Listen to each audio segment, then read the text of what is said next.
Chaque jour, Charles et Carole vous présentent la leçon de l'école du sabbat.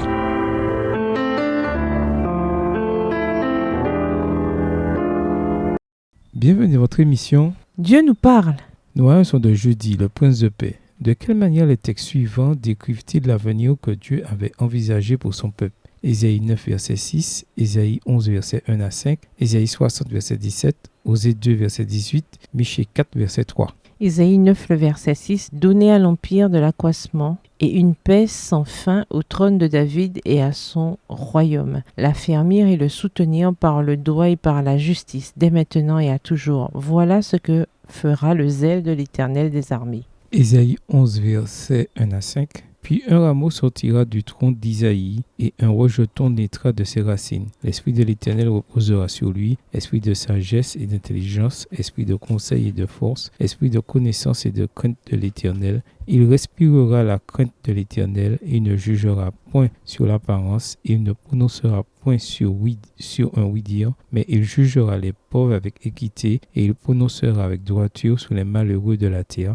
Il frappera la terre de sa parole comme d'une vierge, et du souffle de ses lèvres il fera mourir le méchant. La justice sera la ceinture de ses flancs, et la fidélité la ceinture de ses reins. Ésaïe 60, le verset 17. « Au lieu de l'airain, je ferai venir de l'or. Au lieu du fer, je ferai venir de l'argent. Au lieu du bois, de l'airain. Et au lieu des pierres, du fer. Je ferai régner sur toi la paix et dominer la justice. » Osée 2, verset 18. En ce jour-là, dit l'Éternel, tu m'appelleras mon mari et tu ne m'appelleras plus mon maître. Michée 4, le verset 3. « Il sera le juge d'un grand nombre de peuples, arbitre de nations puissantes lointaines. De leurs glaives, ils forgeront des royaumes et de leurs lances des serpes. Une nation ne tirera plus l'épée contre une autre et l'on n'apprendra plus la guerre. » Bien que la leçon de cette semaine traite principalement des guerres de l'Ancien Testament dans lesquelles Dieu est aux commandes et à l'œuvre, nous devons mentionner la présence de notre thème d'importance égale dans les écrits prophétiques de l'Ancien Testament, la vision future de l'ère de paix messianique. Le Messie est décrit comme le prince de paix, Isaïe 9, verset 6.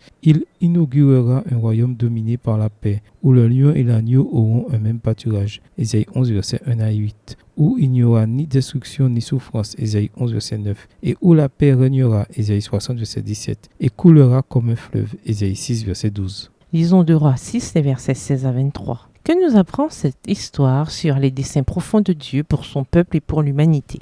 2 Rois 6, versets 16 à 23. Il répondit, ne crains point, car ceux qui sont avec nous sont en plus grand nombre que ceux qui sont avec eux. Élisée pria et dit l'Éternel, ouvre ses yeux pour qu'il voie. Et l'Éternel ouvrit les yeux du serviteur qui vit la montagne pleine de chevaux et de chars de feu autour d'Élisée. Les Syriens descendirent vers Élisée. Il adressa alors cette prière à l'Éternel. Daigne frapper d'aveuglement cette nation. Et l'Éternel les frappa d'aveuglement selon la parole d'Élisée. Élisée leur dit, ce n'est pas ici le chemin et ce n'est pas ici la ville. Suivez-moi et je vous conduirai vers l'homme que vous cherchez. Et il les conduisit à Samarie. Verset 20.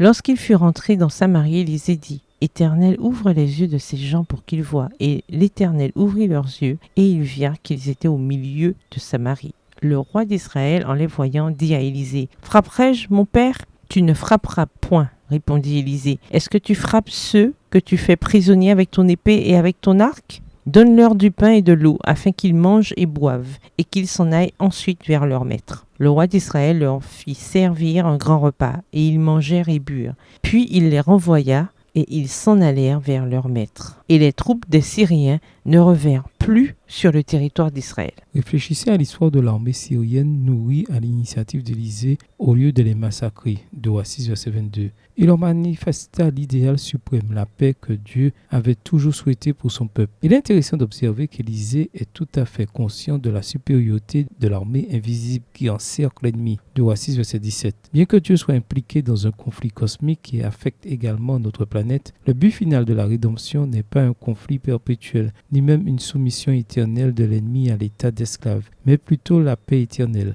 La violence engendre la violence. Matthieu 26, verset 52. Mais la paix engendre la paix. L'histoire s'achève sous ces mots. Les troupes araméennes ne revinrent plus dans le pays d'Israël. 2 Rois 6, verset 23. Réfléchissez à toutes les manières dont nous pouvons, en imitant Jésus, être des ouvriers de paix. Qu'en est-il de votre vie en ce moment? Comment, quel que soit le conflit dans lequel vous êtes, pouvez-vous être un agent de paix et non un agent de conflit? Au revoir. Et à demain si Dieu veut. Dieu nous parle. Chaque jour, Charles et Carole vous présentent la leçon de l'école du sabbat.